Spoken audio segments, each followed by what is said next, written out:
Hello, Miami University and all Oxford community. Welcome back to Miami Television News. I'm Kyle. And I'm Isabella. We're so happy to be back for the school year. Miami students will be happy to know that... Whoa! Sorry, folks. There appears to be some kind of difficulty. What's up, dudes? Oh my God. Oh my God. Move aside, bros. Who let you in here? Who are Haven't you heard? I'm the new you, but better. What? You're chopped, bro. Things aren't working, and it's time for something cooler. Something better. Introducing RedhawkTV, Miami's fresh new student broadcast organization. How is this on the teleprompter?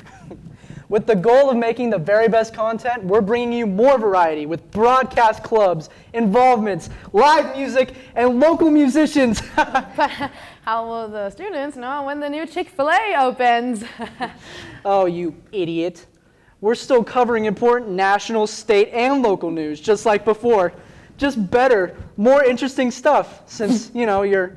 You were what? a little boring, not appealing to other audiences. Well, that's a bit of an exaggeration, don't you think? Well, you know what I think? I think you should get out of here. Security! No, What? you don't have to This do is that. absurd. That's please, You know what? Kyle. I'm done with this. I don't have to take any Kyle, more of you this. can get out of I'm done. No, No. I don't have keep to the hear camera- any more of this. keep the This camera is going. ridiculous. Yeah. You know what? This is ridiculous. Oh. I'm done here. No, please You guys are don't. missing out on Keep the camera talent, going. It's and you'll be not gonna be hearing from my lawyers No, very no, soon. please just No, do I've that. got a large team of lawyers. Seriously. No. That's This is not absurd. It can't end like this. All right. Be sure to catch our first broadcast Wednesday, September 17th. Red Hawk TV, student broadcast journalism at its finest. Hello, Miami University and all Oxford community. I'm Isabella Olivas. And I'm Cordelia Stubblefield, your co-host for tonight's show. Welcome to Red Hawk Television's first broadcast of the year. Last week, Miami University hosted its annual career fair at Millett Hall. However, some students have voiced concerns about the variety of opportunities offered at the career fair and how it could have potentially underrepresented certain majors.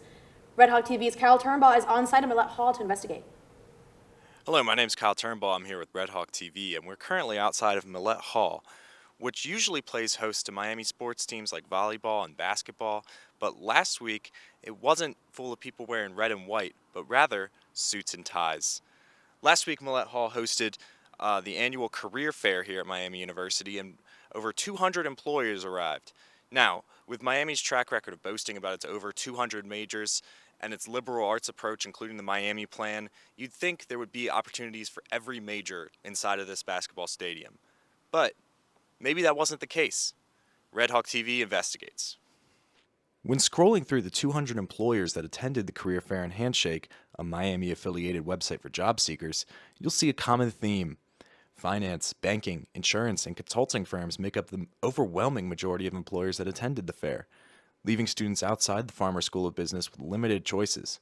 In fact, business-related openings made up just over half of the opportunities listed on Handshake, while engineering and IT openings made up another quarter, and healthcare taking up much of the remaining space, leaving little room for creatives and underrepresenting many of Miami's over 200 majors. Miami does, of course, offer other career fairs, such as a separate one for students in STEM, sports, and healthcare, as well as a career center located within the Armstrong Student Center. But it seems like last week's all-encompassing career fair perhaps wasn't all-encompassing for every student. I'm Kyle Turnbaugh here at Millett Hall, signing off for Red Hawk TV. Back to the studio. Last weekend, the Oxford community celebrated the 4th annual Oxtober, Oxford's very own German festival. The beloved festival featured live performers, vendors, and fall-themed activities for all to enjoy. Of course, beer-themed activities were in no short supply. Participants had the option to complete in a Stein holding contest, and the new Beer Academy tastings were a hit for the older attendees. Oxtoberfest serves as the premier fall festival for the city of Oxford, uniting residents and students in one day of fun. This week, we invited a special guest from Miami University's own Reptile Club to join us in the studio. Tell us a little bit about their club, and looks like they brought a friend. Let's see what they have to say in this first edition of Red Hawk TV's Club Showcase. Hello and welcome back to Red Hawk Television. I'm Cordelia. And I'm Olivia. And we have a very special treat for you today. We have someone from Miami's own Reptile Club. I would like to introduce to you Alina Weaver and her Sonoran Boa Constrictor. Hi there. Hello. I want to go ahead and thank you guys for having me on the show tonight. It is an honor to be here. Thank you for be able joining to plug us. in my club and all the awesome folks that are in it. My name's Alina Weaver. I am a junior in zoology and environmental science, and I am here with my personal pet, Artorias, the Sonoran boa constrictor. So cute. That's awesome. So, what inspired you to join Reptile Club? Well, me as an individual, I have been obsessed with reptiles since I could coherently understand what they were. I have always adored snakes especially, and I came into Miami as a zoo bio major, not really knowing what I was doing. So I joined the zoo club, but I was kind of frustrated that they weren't really appealing to my more niche interests. You know, it was very mammal focused. Yeah. And then I saw that the Reptile Club had just been formed, and I got super excited. So I went ahead and joined, and now I'm on their exec team as a secretary and on my way to becoming president next year, hopefully. So just an amazing group of people, and I am so glad that I joined and get to have animals like this to show off. That sounds so cool. Well, can you tell us a little bit about your guy here? Yes, so Artorias here is about a year old, so he's just a wee lad. He is a Sonoran boa constrictor, so he is endemic to the desert arid ranges of western Mexico, and he is a dwarf species of boa constrictor, so he will not get as big as some of the true boas. I expect he'll be around 5 feet when he reaches his adult size, which is quite small compared to some other boas. And he's a male, and male snakes tend to stay smaller than females. So female Sonorans can get 6 feet, possibly a little bit more, but that's rare. But yeah, I expect that he will be quite an impressive little guy in a few years. Wow. And what's it like keeping a snake as a pet? So I enjoy keeping snakes a lot, but they're not for everybody. They're not like a cat or dog that's gonna come greet you when you come home. They don't really experience affection and love the way that we do. But if you're looking for a pretty low-key pet, doesn't make noise, kind of does its own thing, you can hold it if you work with it enough and doesn't need a lot of feedings or anything like that. Snakes are really good pets. And I especially love boas because I love larger snakes and there's such a variety to choose from. They can come in a whole variety of colors. And they have especially slow metabolisms for snakes. So they don't eat very often. They are very slow moving, and in captivity they tend to be extremely calm. So even just being a baby who I haven't even had that long, I can put my hand in front of him and he's not gonna bite. He's completely relaxed, and I've never really had any issues with him. So I am a huge boa appreciator, especially for their use as ambassador animals, because usually people hear the word boa constrictor and it's attributed with fear. Yeah. These giant snakes that are super dangerous, when in reality that's not the case. And they can be wonderful pets for people who do their research. So boas are actually semi-arboreal, which means that they don't just live their lives on the ground, they spend a lot of time climbing and in the trees. So they are especially strong. So he will kind of wrap his way around you. So when you hold a snake, you never want to grab and squeeze or wrap your whole way around. You're kind of just letting them figure it out, wrap themselves around you. I'm very gentle and deliberate with my movements, just kind of guiding him. So I'll go ahead and hand him to you. Perfect. Thank He you. should just find his way into a comfortable position. And so when you're holding a snake like this, and you kind of put your hands in front of it to guide them as they move, that's what we call treadmilling. And it's a really important skill for managing handling snakes, because they're still gonna move, but that's how you kind of maintain control of their movements and make sure that they are able to support themselves as they move around. Very cool. Now, is it true that snakes smell with their tongues? Yes, though it's a little bit more complicated than that. So they have a specialized organ called a Jacobson's organ, which processes sensory information that we do not have as humans.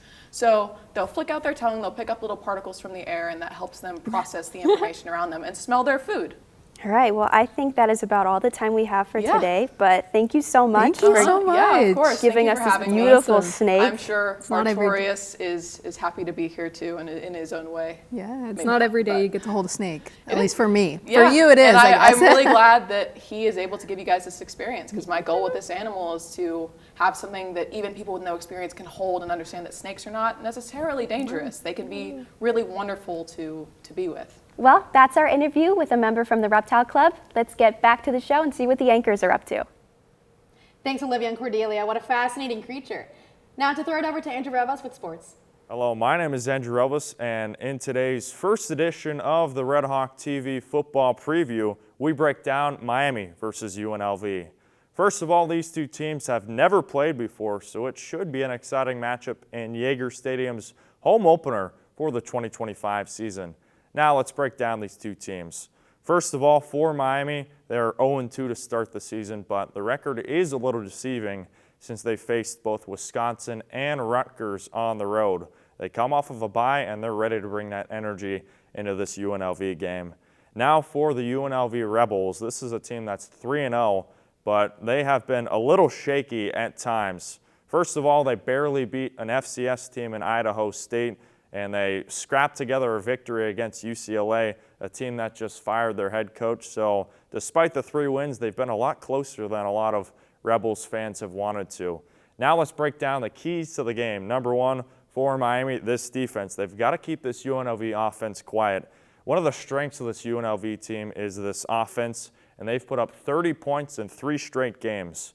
This offense for UNLV, it's led by Anthony Calandria, Jaden Thomas, and Jaden Bradley, all 3 dynamic players that can really make some defenses struggle. They've got to keep that trio quiet if Miami wants to win this game, and we saw in that Wisconsin game the dynamic duo of Corbin Hondro and Adam Trick. They kept that Wisconsin offense to only 17 points. If we can get a similar performance to that, I think Miami should have a good setup in that UNLV game. Number 2, this offense for Miami. It's got to continue to stay true.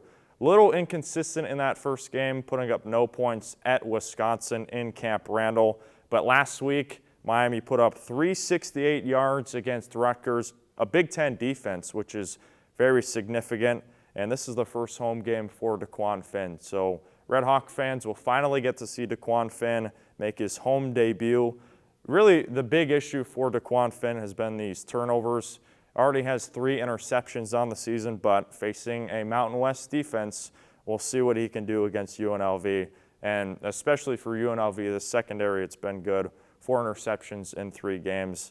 And lastly, the receiving duo of Cam Perry and Keith Reynolds have been excellent, over 100 yards in last game. I'll give you a score prediction right now. I think Miami just edges out UNLV. I think they win 20-17 in a pretty close defensive game. I think this Miami defense can keep the Rebels quiet, and it should be a fun matchup. So Miami wins 20-17, and make sure to pack Jaeger for our home opener versus UNLV on Saturday at 12 o'clock. If you can't make it, check out ESPNU. It'll be on national TV. Thanks so much. My name is Andrew Elvis. Go Red Hawks. Thank you for tuning in to Miami Television News. I'm Isabella Olivas. And I'm Cordelia Stubblefield. Don't forget to follow us on Instagram and subscribe to our YouTube channel at Red Hawk Television MU. Before we sign off, please welcome a special musical guest. Ladies and gentlemen, please put your hands together for Sophia Rowley.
Crushing flies in the tips of my fingers.